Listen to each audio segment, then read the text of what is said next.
This is the long-awaited update to BenQ Pro Designer's PD series display. Meet BenQ Design View PD3225U, the update to BenQ PD3220U with many amazing improvements. I'm going to unbox this, I'll set it up, and give you my first impression of this display. Let's find out. This is ArtIsRight. Before we start, subscribe if you're new and hit on the bell icon so you'll be notified every time I upload cool new videos like this. Full disclosure, I am BenQ Global Ambassador for the Pro Display line, which comprised of the PD Pro Designer series and also the SW Hardware Calibrator Display for Photographer series. All the opinions you're about to hear are going to be my own, and BenQ did provide me this display to do unboxing, review, and also long-term testing, which I'll be releasing numerous videos on my channel as well, so make sure you stay tuned for that. So, PD3225U. This has been a long-awaited update, and we're going to get going with the unboxing right away. Before I do the cutting of the box, one thing that I do want to note, if you get one of these and you use the handle on the box to carry the package, just do yourself a favor, bring this tab out, because it's definitely going to help with the unboxing process so that the content on the inside will slide out fairly easily. They have redesigned the box a little bit. This is a little bit more, I would say, square rather than rectangle from the previous generation, but let's slice into this.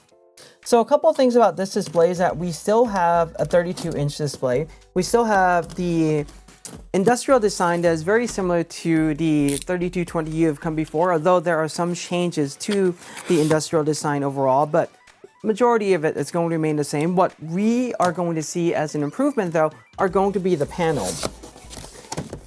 So part of the panel in here, it's going to be an IPS Black, so now we're going to get the contrast ratio of 2000 to 1 instead of 1000 to 1 for the PD3225U.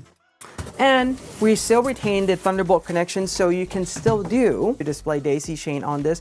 And this one is still using Thunderbolt 3 technology and will provide 85 watts of power to your computer system as well. So kind of like a good all-in-one package. All right, what we got here is a hotkey puck Gen 2. So this is still a wired hotkey puck from the one that we have seen with the PD3220U. I wish they actually went with the wireless one on this, but we'll take a look at that. You get all the cables still. So we have the HDMI to HDMI cable. We now have a Thunderbolt 4 cable right here. This is a Thunderbolt 4 to Thunderbolt 4, a power cord. You do still get the USB Type A to USB Type B uplink cable. This is so that you can use a different function on the display. And right now what we have is a full display port to full display port. Some documentations about this display in general, and a few new software that comes with this display as well that you can download from BenQ website is Display Pilot 2 that allows you or enables you to do desktop organization, so you can put windows in different locations. There's also a display color talk that is supposed to be a utility that is designed to match your PD display to another display that you may have, for instance, like a Mac. And as usual, we get the individual calibration report card. Let's see how this one is performing. So with this one, from the factory, the average delta E is 0.56, which is really great. I mean, this is way below 2, but now with the PD series, BenQ have lowered the threshold for delta E, and they have put that threshold to now below 2 for the PD series. What that really means is that you're going to get really good accurate colors, and delta E below 2 in layman terms just really means there are color variation that are so small that a normal human vision can't tell them apart. So it means good accurate colors. The cover for the back of the display, we have the base, and this is a very similar base to the PD3220U. So now that we are done with that, let's see if there's anything else in here. Nope. All right, peeling back the onion layer. Great. Everything else in there. Let's pull this up. And for this, we get the display. So we're supposed to part this side to side like so. We have the stand. And rather than doing the plastic cover stand, for the most part, a darker gray one like the SW series, this is still aluminum. This part is plastic on top, but you still get the hook for the cable right there. And what we're going to do is assemble the stand by just aligning it in like so and tightening the screw on the bottom.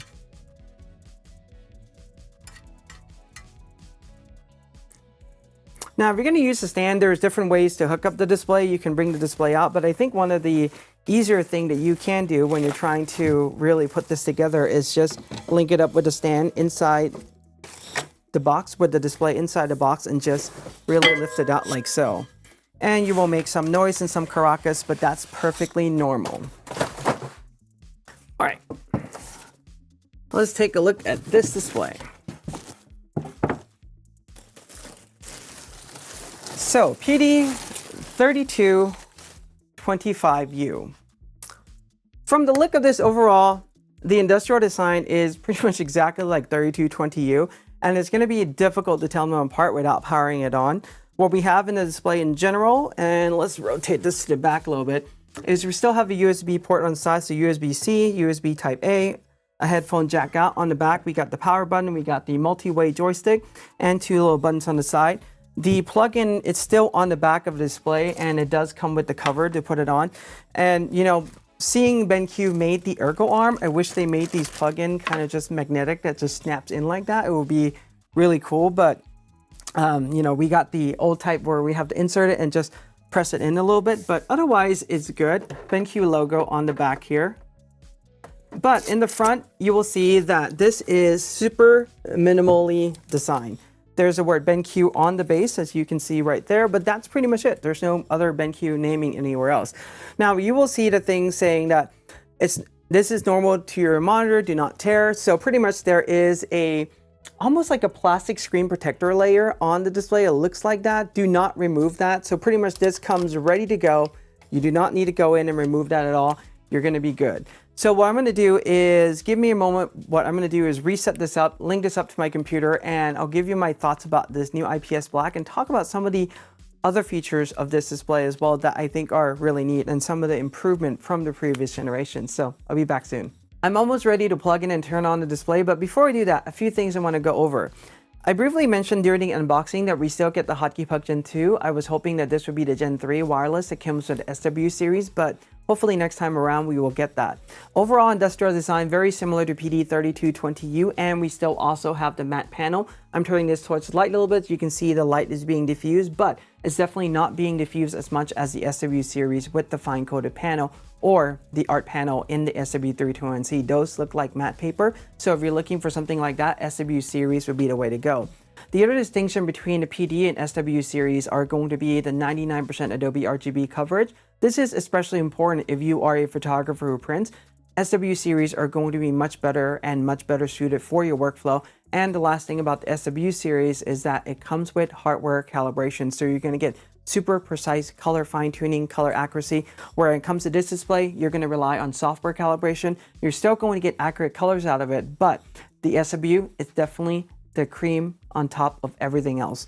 All right, with that said, BenQ does include the Thunderbolt 4 cable for you to link the display to your laptop. The cable that they included is Thunderbolt 4. However, the chipset inside the display is Thunderbolt 3. That's the distinction between the two, but these are backwards compatible cable and they won't have any problem. The other thing is the length of the cable is a little bit over 3 feet. I would say this is a touch on the short side, but because the display does not have an ergo arm, I mean, you can definitely make do with this. However, if you do need something longer, I highly recommend looking at a USB-C to USB-C that is compatible with 4K signal.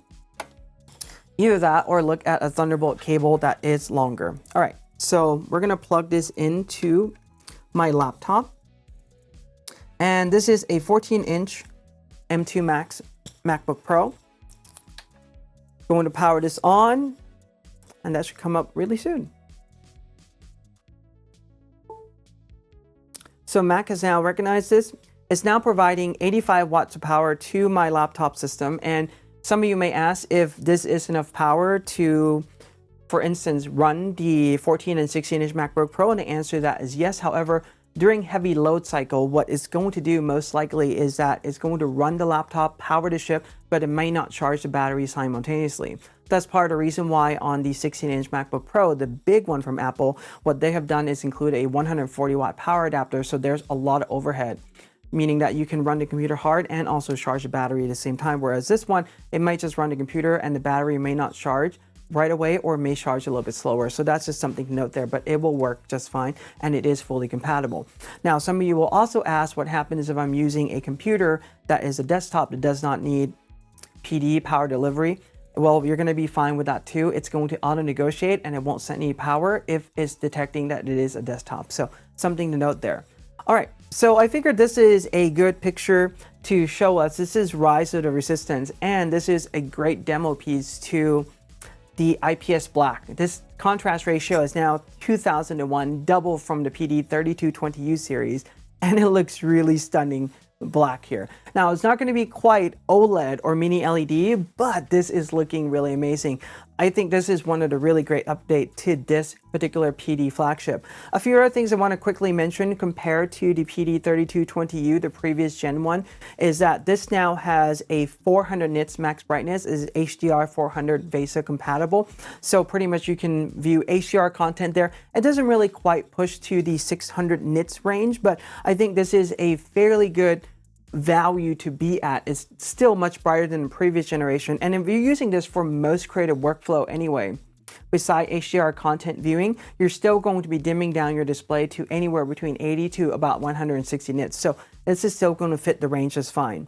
As far as color gamut coverage goes, this have increased to 98% P3 from 95, and the Delta E, as I already mentioned during the unboxing, is under 2. Obviously, I already showed you from the individual calibration report that this is at 0.5, so it's really awesome. And a couple of other things, that there are softwares that come with this display. I briefly mentioned Display Pilot 2 that allows you to do ICC profile sync. You can adjust the brightness from the Mac keyboard now, which is really cool. But with this model, you can also do volume change on the display or the volume that is coming out from the display as well if you're using a headphone jack. Now, I also mentioned that there is a software called Display Color Talk, and what BenQ is doing with that display is to treat this more of like a Photoshop curve adjustment, where you can turn it on and they will display the software side by side on both your internal Mac and on this BenQ display, and you can do manual adjustment to get the color as close as possible. If you're familiar with Photoshop color adjustment, you're going to be just fine in that regard. If you're unfamiliar with that, it might be a little bit of a new territory, but again, just something to note there. You're not doing a custom calibration per se. You're really adjusting it based on your, visual, the way how that looks, and sometimes that's not going to provide the best accurate result, but it will provide a better match in that regard. As far as color modes, what we do get is pretty much the list that we are used to. So we do have P3, display P3, there's obviously HDR, you do HDR 400, sRGB, Rec 709, CAD Cam, there's animation, low blue light mode is still there, so if you're wondering on that one. Dark room, there is MBook. This is pretty much a color mode that's designed to match between this display and the MacBook Pro. So what we're going to do is I'll leave it in that mode. There's also a black and white mode, which turns everything into black and white, including a user interface level, and there are 3 levels. You can dial that there. DICOM mode, this is for any type of medical uses, especially for DICOM image. And there is a custom user mode. So we'll be doing the custom calibration, and I'll be probably releasing a video and guides and everything later, but this also comes with BenQ latest uniformity technology, which guarantees that the panel, it's really uniform across from top to bottom, left to right when compared to the center of the display. So that's a good thing. And what I like to do right now is extend this display. So let's get out of this for a moment. And this is a comparison between what I am seeing on my Mac with BenQ PD3225U in MBook color mode. The colors is really good. The black, it's coming close to each other. Again, as I mentioned, it's not quite OLED or mini LED, but it is really putting it up there, and it looks really good. So yeah, this has been kind of a brief look at this. So far, I am impressed with it, and the color is looking really matching each other in MBook mode, even without doing any type of work at all. But I want to do this one, actually. What I'm going to do is pull up another picture, and let's enable dual screen on this one. So this is a picture from a helicopter that I took in Hawaii, and we can see how the colors are comparing with each other. The blacks and everything, the shadow detail there. I mean, for the most part, this is looking really close to each other. And I think my Mac might be a little bit darker, so I'm going to lighten it up just a touch.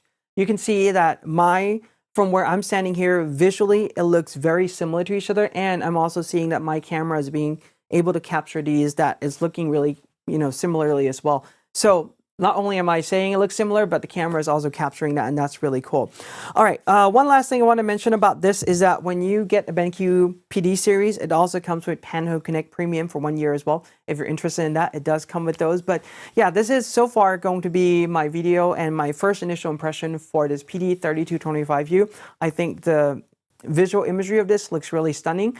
And I also really still like that BenQ is retaining the bezel-less display on 4 side, or almost bezel-less. So this looks really cool. Anyway, stay tuned for a full review on this channel. If you have any questions or comment, leave them below. Give this a like, subscribe, and hit the bell you new, and in art we trust.